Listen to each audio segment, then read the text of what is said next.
Hello, hello, hello. Good afternoon. Good afternoon. Welcome to drboystv.com, the home for intelligent Black people.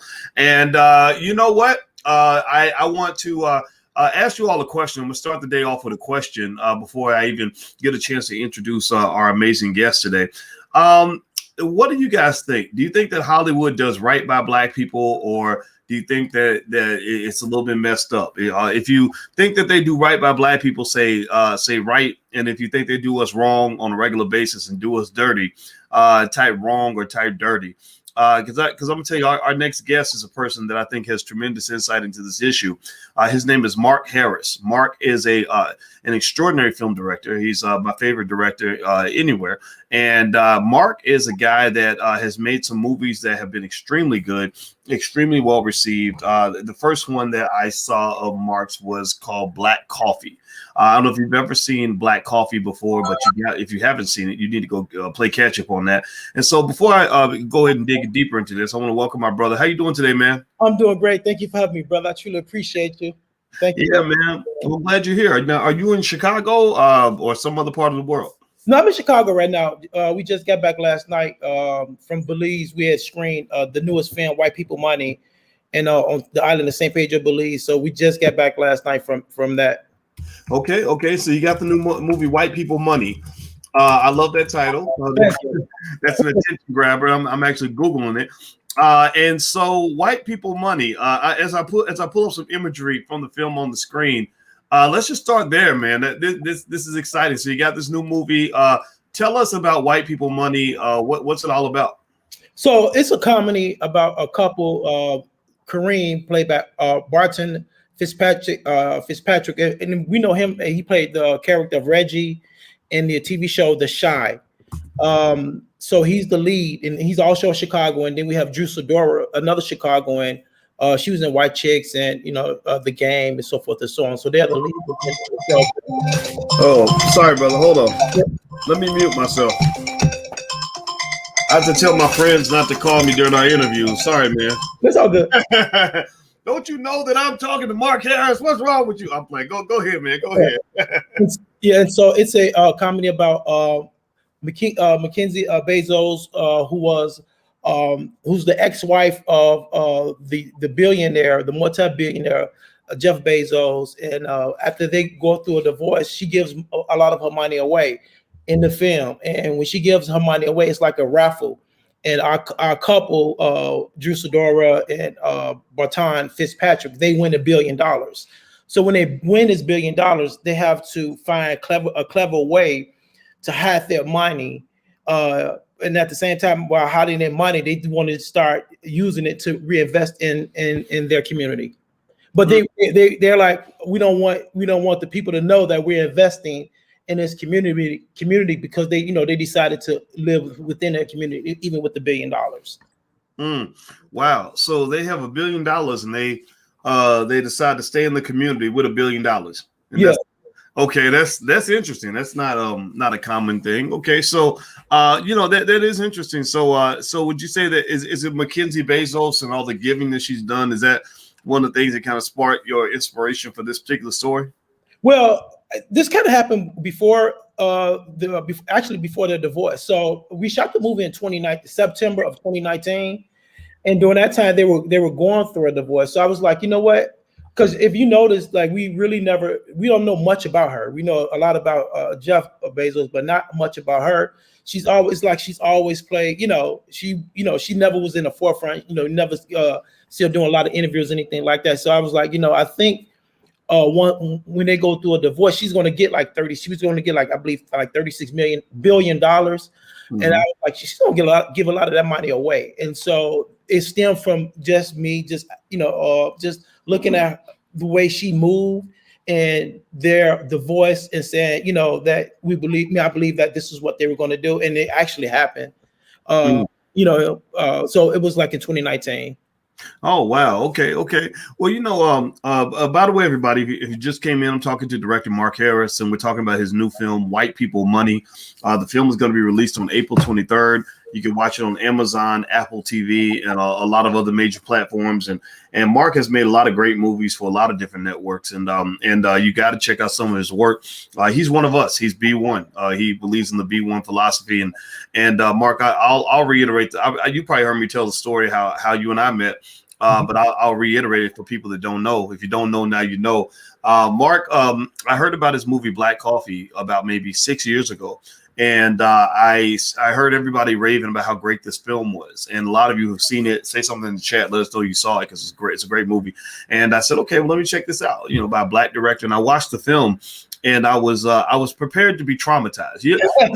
Yeah, seriously. I mean, really, like, let's make a confession. Is anybody in here get to the point where you almost don't like to watch a lot of so-called Black movies or movies with Black characters because you are worried that they're going to dump so many ugly stereotypes on you that you're going to end up just feeling like crap that day? Like, does anybody ever feel that way?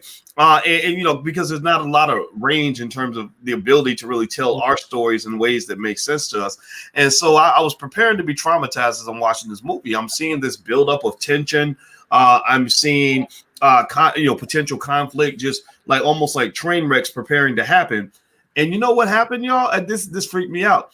They actually healed. They actually resolved their conflict. and that's when I learned how brainwashed I'd become to kind of expect the worst when it comes to what I see from my people on the screen, because I walked away and I said, well, what's wrong with me to think that I was shocked to see that these people did not fight, that the Black women got along, that the Black man and the Black woman, were closer together as opposed to further apart, that the Black men got together and became allies as opposed to enemies. That was beautiful, man. And I'll say this, and then I'll finish the story. And I want Mark, I'd love you to address that. As I watched the film and I saw what the characters were saying about Black economics and building your own and everything, and even at that time, people were talking about that kind of thing a lot less than they are now. And I said, you know what? This brother, he sounds like we're in the same family. I said, I wonder if we're connected somehow, because we have the same thoughts and ideas. And I posted something on Facebook, I think, and then you hit me up and you said, yeah, Dr. Boyce, I follow you on your page. I sent you a message, you just never replied, which I was embarrassed about. And we live maybe 2 or 3 blocks away from each other in Chicago.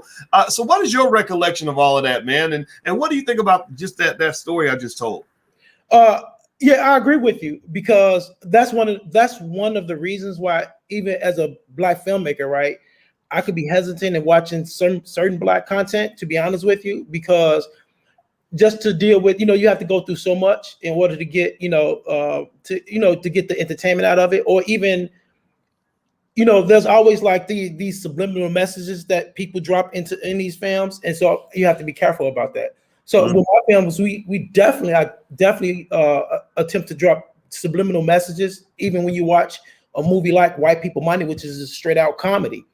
But at the end of the day, I definitely know what you mean in terms of being watching movies, and you become like you always have a perception of how these movies are going to, but you're justified in thinking that way, because that has been like the norm when it comes to our films, And just believe it or not, it is not because of the Black directors, so forth. Because the thing is that many of us, when we write content like a Black Coffee, but when it goes through the studio system, you have notes. They give you notes, and when they give you notes, remember when John Amos would say, John Amos, and also the creator of Good Times, Eric Monty, would say, every meeting they would get notes to get rid of the Black father. So through the studio system, they give you these notes, and they get these notes in terms of what they think that these Black stories should happen in these Black stories. Now, if you want to make your movie for $1 million, or not a million, I should say $1 million, for $10 million on the studio level, then you have to make these, these changes. But again, or you can say, no, I'm going to make this independent of the studio system. Then you can come out with a movie because a movie like Black Coffee would have never gotten made on the studio level. Never. None of my movies will actually get made on the studio level. That's why we definitely, keep our movies independent. Well, you know what? I do find that interesting. It makes me think about one of the comments. I'm looking at the comments from everybody coming through, and somebody mentioned.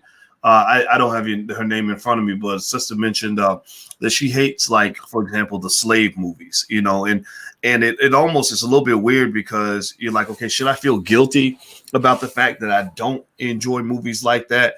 And the guilt might come from the fact that, okay, am I dishonoring my ancestors by not wanting to try to understand what they went through? But there's something about Hollywood where almost anybody can see that it's almost like they have us in this box where we don't have the full range of our humanity. And it's almost like they are telling us who we are and where we belong and what our place is in society, as opposed to us making that determination.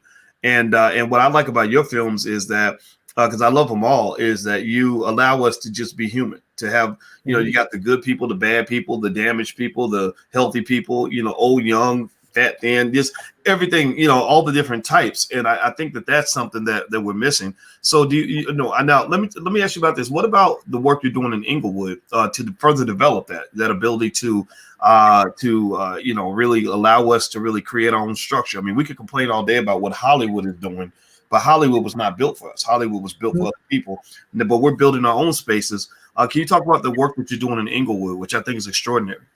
Yeah, so you know what, you know, because of the whole COVID thing, you know, that stopped a lot of things that, you know, we were doing in terms of, like, with the film festival. So we have what is the Inglewood International Film Festival, and we've been doing that since 2010. And it's a festival where we take, you know, we work a lot with Brett Dismute, who was actually he's actually over the All Black Network, which is founded by Bob Johnson, the former owner of BET. So Brett was actually the brother who gave me the go on Black Coffee.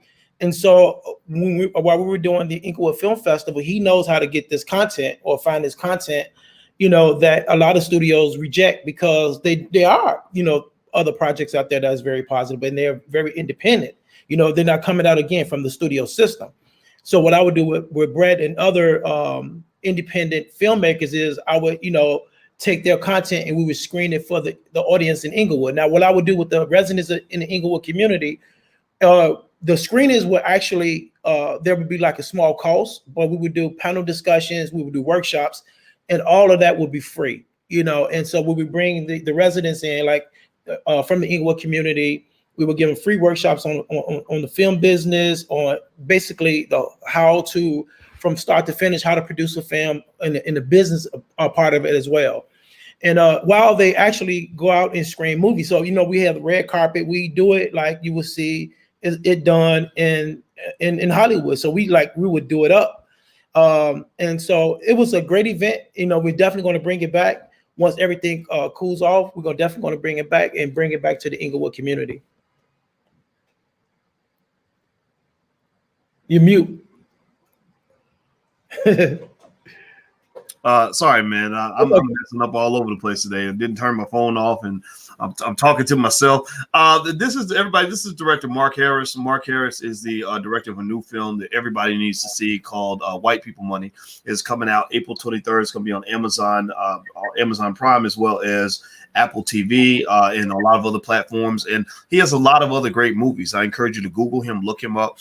He is B1. He puts our community first. So these are the first people we need to support. Now, do me a favor, everybody. Take 1 second. Please hit the thumbs up button. Please share this video because we can talk all day about what everybody else is doing and how mad we are about it. But we're building our own. And that requires us to be very intentional about creating the world that we want to live in, as opposed to complaining about the world somebody else created. And also, feel free to follow me on Twitter. There's my Twitter. And also, you can text the word BOYCE to 31996. If you text BOYCE to 31996 on the bottom there, I will send you a text message when I go live a couple times a week to let you know what we have going on. So let me ask you about this, man. I want to ask you about award shows. You know, every year, it seems like when the Oscars and the Grammys come up, there's a racism conversation. There's a racism debate or something about whether our people are being properly acknowledged or being snubbed, things like that. I've kind of stopped participating in those debates because when I read that book, How the Jews Invented Hollywood, which is a great book, and it's not anti-Semitic or anything like that. It's just it's very historically accurate and just really a really great book was written by a Jewish guy, right? Yeah, I think it was. I think it was. Right. So it's not anti anybody. I'm not into that at all. But I read that book, and you learn the origins of these things. You learn, for example, how Warner Brothers Studios started because the Warner family sold the family horse, and for $1,000 and started showing moving pictures, and it became what it is now.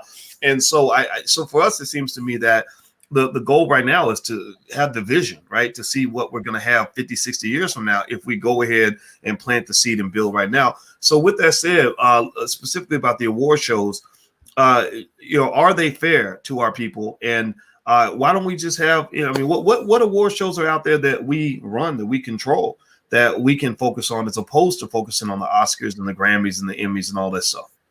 Yeah, that's a great question. I mean, when we talk about being fair or equality, I mean, we can't be equal, or there can be fairness in a program or a system that we didn't discover, or invent, or create ourselves. So So the thing is with us, as in terms of Black people, is the fact that we have to stop trying to force ourselves onto people. I mean, we are a very unique, creative, the original people, creative people on on the planet. We have even though I know some people gonna say the NAACP or the Image Award don't belong to us, but why can't we pull our resources together and make sure that we go and back the Image Awards, the copyright to the Image Awards in NAACP Awards, since that's an award show that features Black people, that promotes Black people and awards us for our gifts and our talents. Why don't we just and it's already established, so we can now, because it's something that's already established and it honors us, we can now pull our resources together, right? And we can buy it so it can be fully ours, and we don't have to even worry about. I don't even concern myself with the Oscars or any of the Grammys or anything like that. I think personally, the Oscars so white. It's only another form of promoting. I know a lot of Black people may disagree with me, but that's another form of promoting white supremacy, because you're saying, okay, you don't want to acknowledge my gifts and my talents, so I'm gonna just say you're racist because you don't want to acknowledge who I am.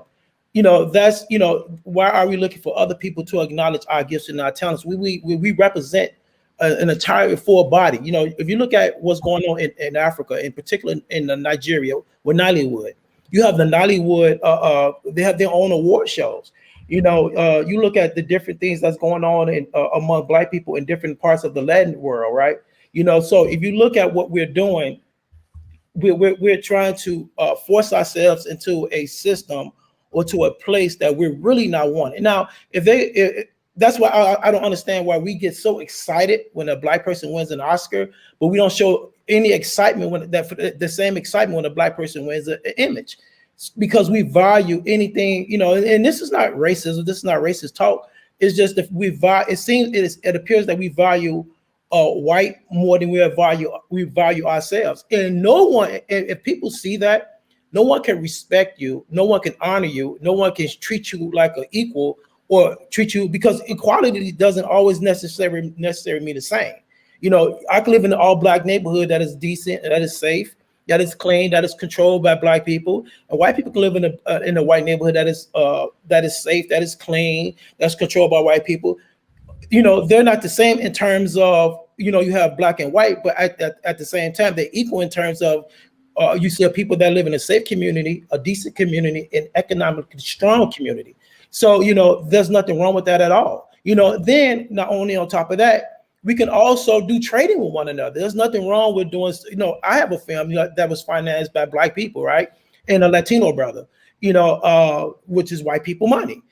But when I had to do a deal or business, I always have to do business in terms of when you're dealing with Apple, when you're dealing with Amazon Prime, we don't own these companies. So even if we control our own community, and they control their own community, look at the Chinese. You think the Chinese is just doing business with the Chinese? No, if you go into a Chinese supermarket, you'll see some different products that are not owned by Chinese people, because they do trading and they do trading with other people, but their businesses and their communities are strong and economically strong. And I think we should do the same thing.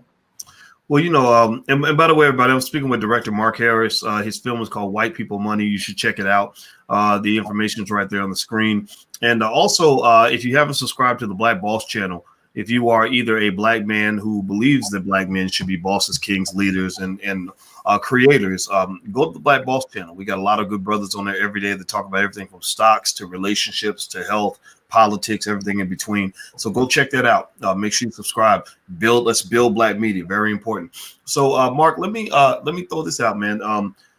You make a good point about you made a lot of good points in your discussion. And so my thought is that it seems to me that the future of black people and black filmmaking, et cetera, is one that we can all see. But it does require us to kind of get rid of our addiction to white supremacy. Like it's almost like we are, we talk about everybody else being white supremacists, but I think the people that come through this platform, even once a month, know that, in this space, my argument is that that we are as guilty sometimes as other people are.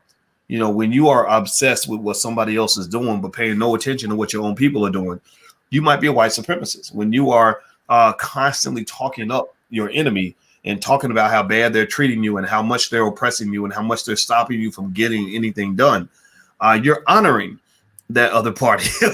What do you think about that? I mean, you think I'm crazy with that argument? Sure. Like, the only power they have is the power that we give them. You know what I'm saying? Like, how can on the one breath we say that, and black people know, we know, even scientists have proven that black people are the original people on the planet Earth. This is just a fact. So how can we promote and say that we are the original people, but we want to be other than who we really are? If we're original, that means we're original in everything that we do in our thinking, not just in music, not just in filmmaking, not just in entertainment, but you put us in any field, whether it's science, whether it's mathematics, whether it's whatever field we're going to be in, we're just going to shine. That's just who we are, because this stuff comes natural to us, And so I agree with you 1,000%. I thought, there's no argument there from me, Okay. Well, let me ask you about this too. You were talking earlier about something that we've discussed here, and I encourage new lines of thinking on this around things like integration. Integration. A lot of us have either accepted it as the golden standard, which there's still people that think that way, that if we get acknowledged by other people, then that's a sign of success. I don't think that's true. I mean, I don't know where you rank in, Brad Pitt's favorite directors, but I know that I put you above Spielberg and other people like that, right? Because you represent what I represent, and it aligns with me. But I think when you talk about this concept of integration, integration is not a bad idea in itself. Like the world is integrated. Like you talked about, if you have a Chinese grocery store, they're not just going to have Chinese made products in the grocery store. They're going to deal with everybody. They're going to do business with everybody. Right. And but what they're kind of just making sure that happens is they make sure they get their cut. Right. Like, look, you can sell in our store, but we're going to get a percentage of that. We're not going to let you do to us what you might do in a black neighborhood where you take all the money and give nothing back. Right. Like you look at a great community like Inglewood, where there's so much amazing stuff happening. But there's also, like every other black neighborhood across America, there are all these businesses from other communities where they're coming in and they're just taking, and they feel no need to give anything back because we don't demand that. We don't expect that. And also, we are raising more employees than we are raising business owners. We're raising more consumers than we are raising producers. We're not raising investors the way we could and should. And that is also inhibiting our ability to properly integrate with the world, because you can't integrate properly from a position of servitude. You must integrate also from a position of power. Can you kind of speak to that? Just as a builder and as an owner, how conscious are you in terms of thinking about how you're investing, how you're building legacy and building wealth and building the empire that you have? What you said is actually the integration what Dr. King was talking about. So I know, like when we Dr. King has been watered down to I Have a Dream, and people call him integration in this. But the integration that Dr. King was talking about is the integration that you just described. He wasn't talking about black people leaving their communities and going to live among other people. He was talking about building your communities up, economically strong, but you have to still do business with other people throughout not just in your city or other people across town, but other people in America and throughout the world. That's the integration that he was talking about.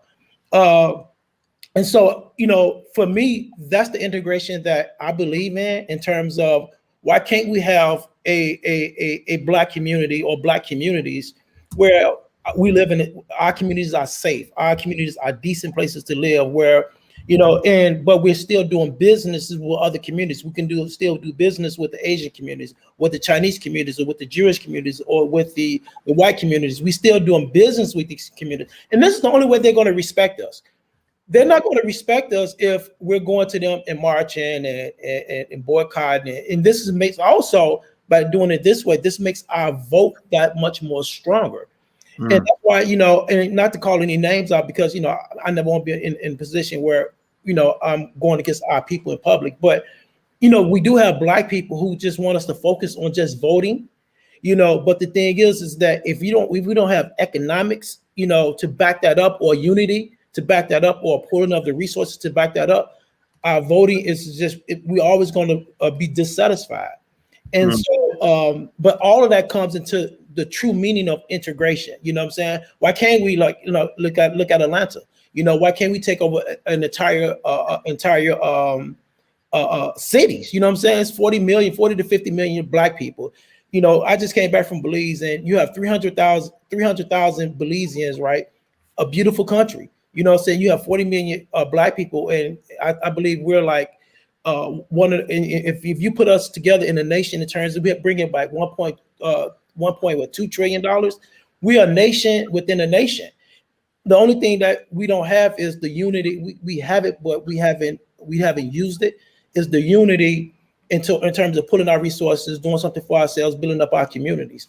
And that's the true meaning of integration, and that's the true meaning of the integration Dr. King was talking about. He wasn't talking about leaving. That started to happen, when Black people who went into different fields in terms of entertainment and celebrities, when they start to walk in certain rooms and be around certain people, and Black men start to marry white women, and so forth and so on, and the business side of it, and they felt that they want to move their families and so forth into white communities. But Dr. King never, ever taught that we should leave our communities, abandon our communities to live in white communities.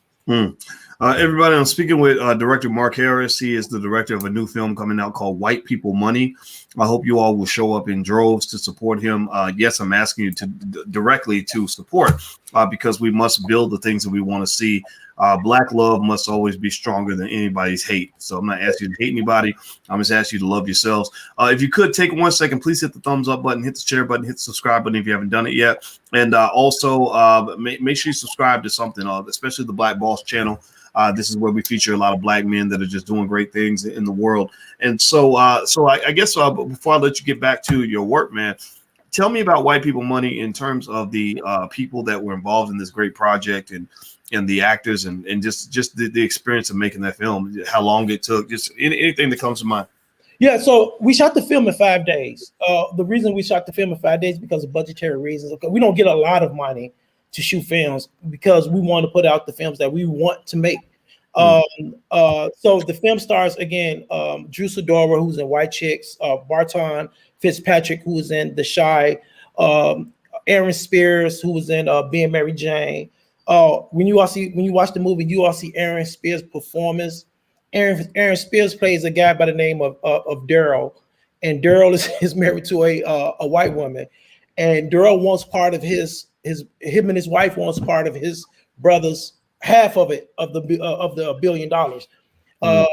The Caucasian, his wife is played by Don Noel. I mean, the two of them together I'm telling you, gonna have you crack a hilarious team. Then you have Janicia Garcia.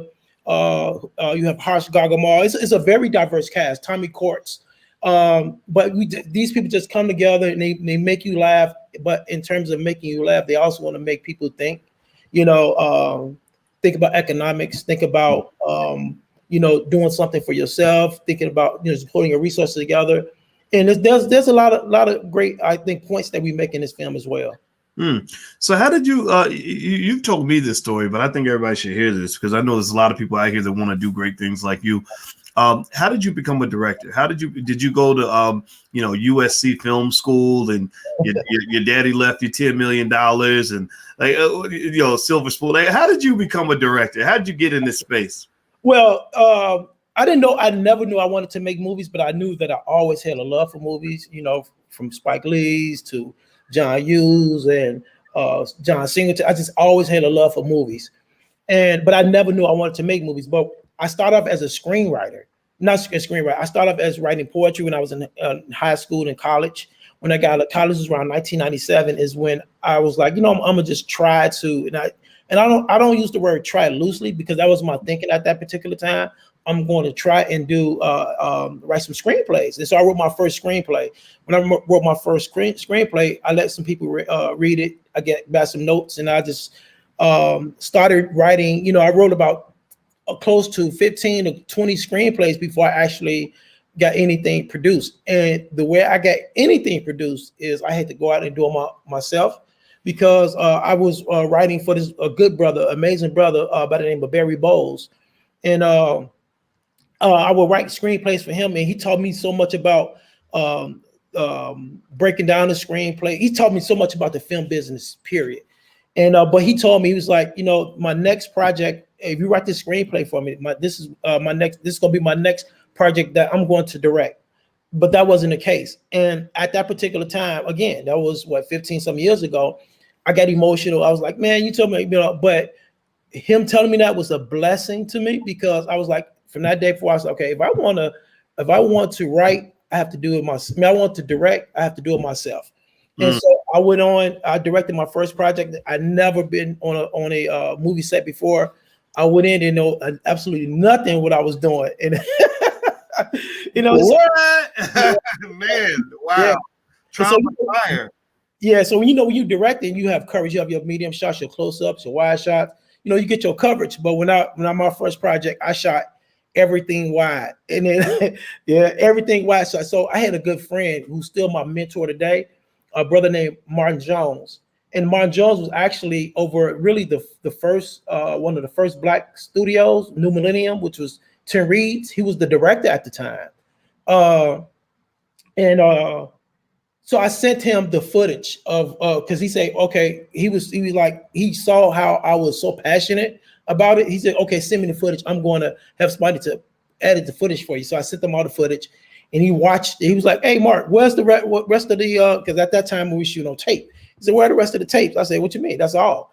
He said, all I see is wide shots, man. I said, what's the song? What's the rest of the coverage?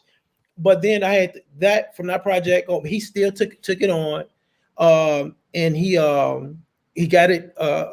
We got post-production completed, and then he sent the DVD out to me, and then I made copies of the DVD, and I went out door to door and in the streets of Chicago, and I sold the DVDs. Wow. Yeah. Wow, man. Well, and I like that. I'm glad you told that story because, sometimes when you up here, everybody thinks that's where you were born, and that ain't it. I like that vulnerability of you sharing the fact that you had to stumble through some stuff. You had to it sounds like it must even felt embarrassing. When you do you ever have that feeling when you look back at some dumb things you did when you were hungry and you were trying to figure it out and you're like, oh my God, I'm so embarrassed. I feel that way all the time. Yeah. The thing is, like, I know what you mean, but the way I look at it is those moments, I try to take those moments and when like other filmmakers, like when I talk to other use those as teaching moments. So other filmmakers, don't make those same mistakes. Like you have to I tell them all the time, you have to get your coverage. You have to, like every mistake that I've ever made, I know like basically every mistake that I ever made when it comes to the film business, whether it's a bad deal, whether it's a good deal, whether it's production, like with the sound, so forth and so on. So every mistake that I make sure that other filmmakers who I'm in contact with, who I talk to, don't make those same mistakes. So I mean, it almost sounds like okay. So let me ask you this. Just that was my last question, but this is really my last question.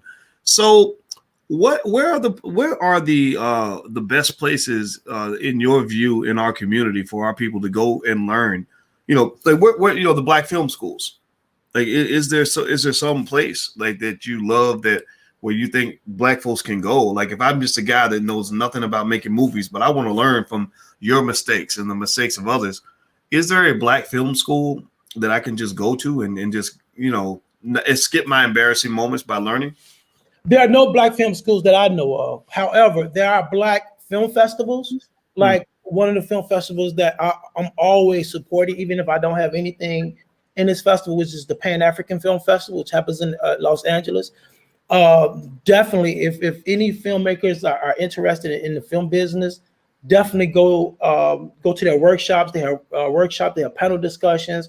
They give you a wealth of information, and who's who of it's actually was one of the founders is Danny Glover, Mm. and yeah, and so they give you a wealth of information, and but there actually that I know of, if there are, I wish somebody would let me know so we could actually promote this, but I don't know of any black film schools, but I think that's a great idea.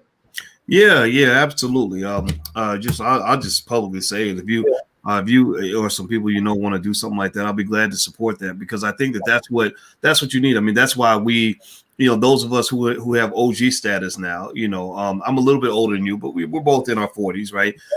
It's up to us to make sure that next generation doesn't have to stumble the way we did.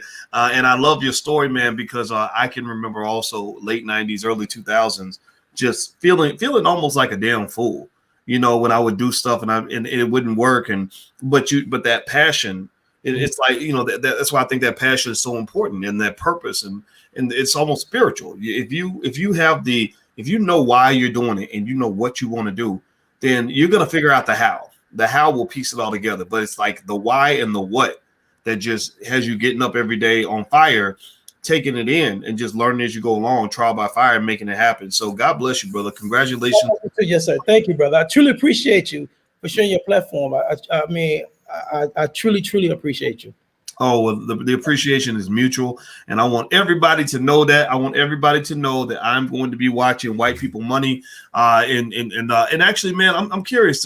Is there like have you seen anybody do any kind of app like I don't want to buy, I wouldn't want to violate any copyright problems or anything, but if I wanted to screen, like I remember when Netflix was allowing you to screen stuff and have it, you watch it with a lot of other people. Is there anything like that on Amazon, or would it be better if I just told everybody like, hey, let's watch that film tonight?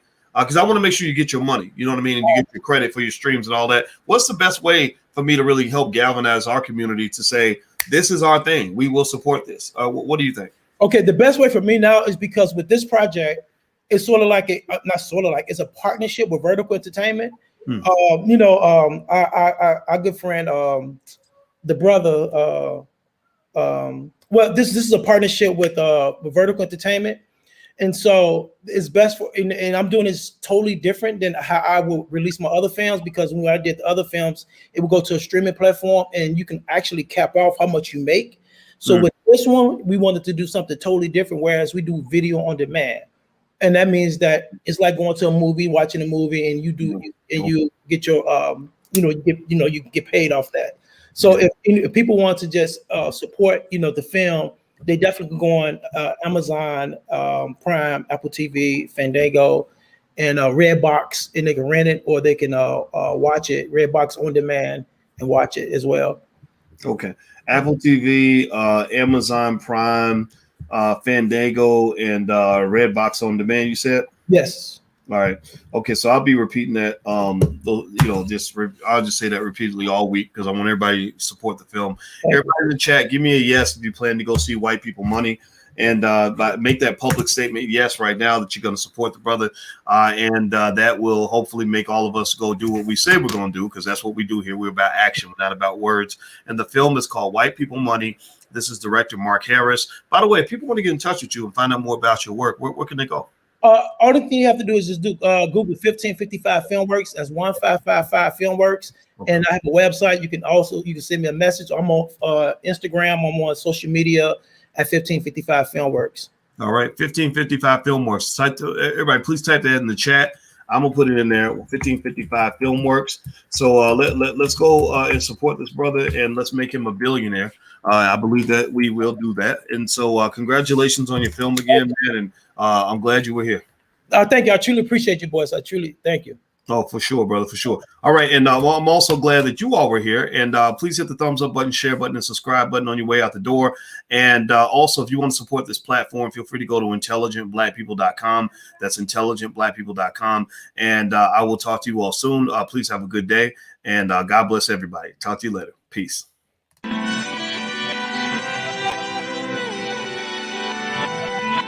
Here we are, clan the isms, cataclysm, great. Our people out here struggling, trying to make it in this state. Everybody out here doing it, but we the ones too late. Now family, we the ones who gotta delegate.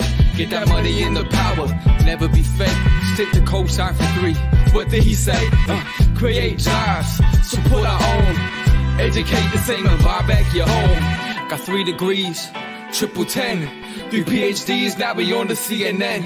DBTV, let's talk about negligence. Ignorance is bliss, but we can turn it to intelligence. Believe none of what you hear, half of what you see.